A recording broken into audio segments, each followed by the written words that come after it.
વડોદરા શહેરમાં જીતો દ્વારા વિશ્વ શાંતિ માટે કારેલીબાગ, અકોટા અને માંજલપુર જેવા વિસ્તારોમાં નવકાર મંત્ર દિવસની ઉજવણી કરવામાં આવી હતી. વડોદરા શહેરમાં જીતો દ્વારા વિશ્વ શાંતિ માટે શહેરના માંજલપુર, અકોટા અને કારેલીબાગ વિસ્તારમાં નવકાર મંત્ર દિવસની ઉજવણી કરવામાં આવી હતી. આત્મીયધામ માંજલપુર ખાતે ગચ્છાધિપતિ પદ્મશ્રી આચાર્ય નિત્યાનંદ સૂરીએ નિષ્ઠા પ્રદાન કરી હતી. જીતો દ્વારા આયોજિત આ કાર્યક્રમમાં આત્મીયધામ માંજલપુર ખાતે કાર્યક્રમના કન્વીનર પ્રશાંત શાહ, જીતો પ્રમુખ પોખરાજ દોશીએ કાર્યક્રમનો ઉદ્દેશ અને મહત્વ સમજાવ્યું હતું. ગચ્છાધિપતિ આચાર્ય નિત્યાનંદ સૂરી મહારાજે માંગલિક વચન ફરમાવ્યા હતા અને મોક્ષાનંદજી મહારાજે વલ્લભસુરી મહારાજનો સંદેશો આપતા બધા જૈનોને એક થવાની હાકલ કરી હતી. તો સવારે નવકાર કુંભની શોભાયાત્રા લાભાર્થી પ્રકાશભાઈ શાહ પરિવાર દ્વારા કરવામાં આવી હતી અને સભા સ્થળે નવકાર મંત્રના કુંભની સ્થાપના કરવામાં આવી હતી. સંગીતકાર દીપ શાહ અને જયેશ જોડગરની જુગલબંધીએ વાતાવરણને ભક્તિમય બનાવી દીધું હતું. તો આ દરમિયાનમાં કારેલીબાગ સ્વામિનારાયણ મંદિર ખાતે પણ જીતો દ્વારા સુંદર નવકાર મંત્રનું આયોજન કરવામાં આવ્યું હતું. કારેલીબાગ ખાતે વલ્લભસુરી સમુદાયના તત્વદર્શન મહારાજે માંગલિક સંભળાવી કાર્યક્રમનો પ્રારંભ કરાવ્યો હતો. તો વધુમાં સર સયાજીરાવ નગરગૃહ ખાતે નવકાર મંત્રમાં આચાર્ય આગમરત્ન મહારાજે માંગલિક ફરમાવ્યો હતો. આમ કુલ 3 જગ્યા થઈને 15,000 કરતાં વધુ જૈનો આ નવકાર મંત્ર ભાષ્ય જાપમાં જોડાયા હતા અને ત્યારબાદ તમામને બુંદીના લાડુ અને સેવની પ્રભાવના કરવામાં આવી હતી.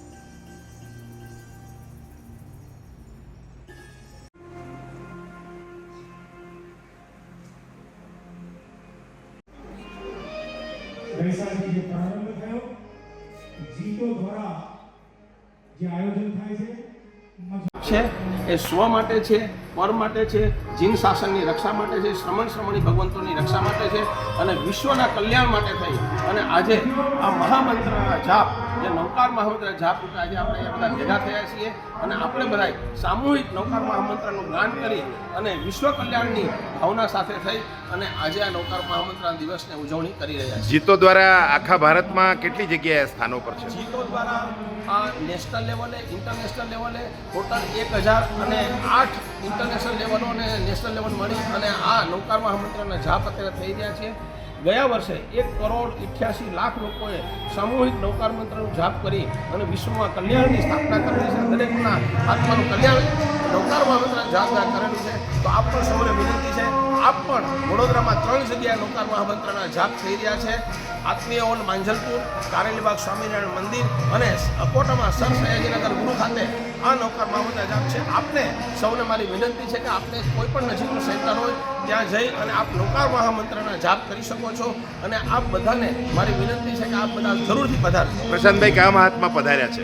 આજ રોજ આત્મીય હોલ માંજલપુર ખાતે શ્રી વલ્લભસુરી સમુદાયના ગચ્છાધિપતિ આચાર્ય ભગવત શ્રી નિત્યાનંદ સૂરી મહારાજ સાહેબ અને બીજા પણ સાધુ ભગવંતો અહીંયા આ નવકાર મહામંત્ર જાતમાં અમને નિશ્રા પ્રદાન કરેલી છે. તો બસ આપ આવો, આપણે ગુરુ ભગવંતોના સાનિધ્યમાં આજે આપણા નવકાર મહામંત્રના જાપનું પઠન કરીએ. જય જિનેન્દ્ર, આભાર.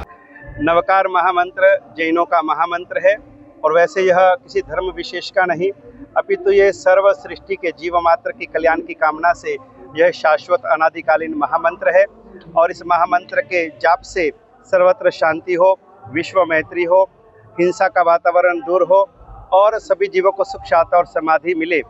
इसके लिए जीतो संस्था ने 108 देशों से भी ज़्यादा कंट्रीज के अंदर में एक साथ एक ही दिन में यह नवकार महामंत्र के जप का आयोजन किया है. आज बड़ौदा नगरी जो कि गुरु वल्लभ की जन्मभूमि है, ऐसी बड़ौदा की पुण्य भूमि पर गुरु वल्लभ के इस समुदाय के वर्तमान गच्छाधिपति परम पूज्य आचार्य भगवान श्रीमद विजय नित्यानंद सूरी महाराज साहब की पुण्य निश्रा में यह नवकार मंत्र का जप का अनुष्ठान यहाँ पर हो रहा है और पूज्य गच्छाधिपति गुरुदेव को भारत सरकार ने पद्मश्री से भी विभूषित किया है. तो हम चाहते हैं कि उनके सानिध्य में ये जो जाप हुआ है इसकी तरंगे सारे 14 राजलोक में फैले, जीव मात्र को सुख, शांति और समाधि मिले, शांति मिले, हिंसा दूर हो और सभी का कल्याण हो, मंगल हो, अभ्युदय हो.